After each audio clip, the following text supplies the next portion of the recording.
Situation sanitaire oblige la session ordinaire du Comité technique national du PNDS. S'est tenue par visioconférence le 13 mai dernier. Le comité a examiné les performances des cadres sectoriels de dialogue sur la mise en œuvre du PNDS au cours de l'année 2019.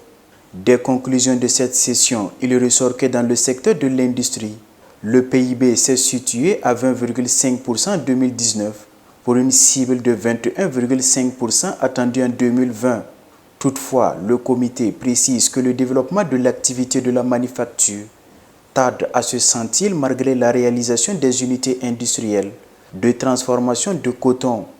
On note également l'amélioration du financement de l'économie avec un taux de crédit estimé à 34,45% et un taux élargi de bancarisation de 42,2% en 2018 pour des cibles de 35% chacun en 2020.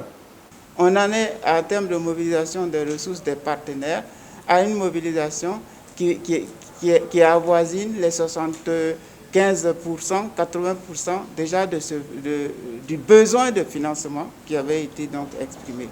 Pour ce qui concerne la mobilisation aussi des ressources domestiques, il y a des progrès. Vous savez que ça se mesure en termes donc de pression fiscale, de rapport des recettes fiscales sur le PIB.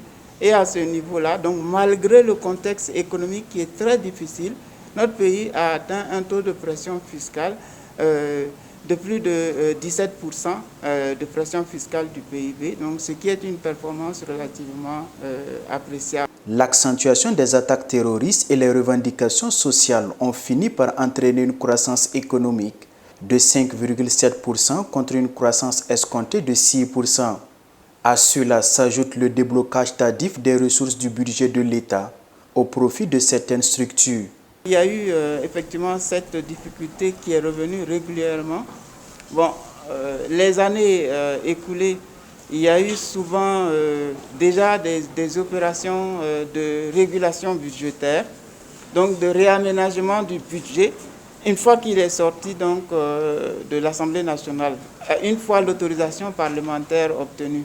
Et donc ça avait généralement un peu retardé le début d'exécution donc des budgets. Bon, mais c'est lié peut-être au fait qu'on a eu des chocs, vous parlez comme les économistes, on a eu donc des impondérables, des aléas qui ont fait qu'on n'a pas pu mobiliser, ou bien que le ministère des Finances sait qu'il ne pourra pas mobiliser autant de ressources qu'il avait prévues, qu'il avait envisagé au moment de la préparation de la loi de finances. Adoptée en 2016, la mise en œuvre du PNDS prend fin en 2020. Elle vise à créer un taux de croissance économique annuel de 7,7% et créatrice d'au moins 50 emplois décents par an. À terme, le référentiel national de développement devra stabiliser la croissance démographique à 2,7% en 2020.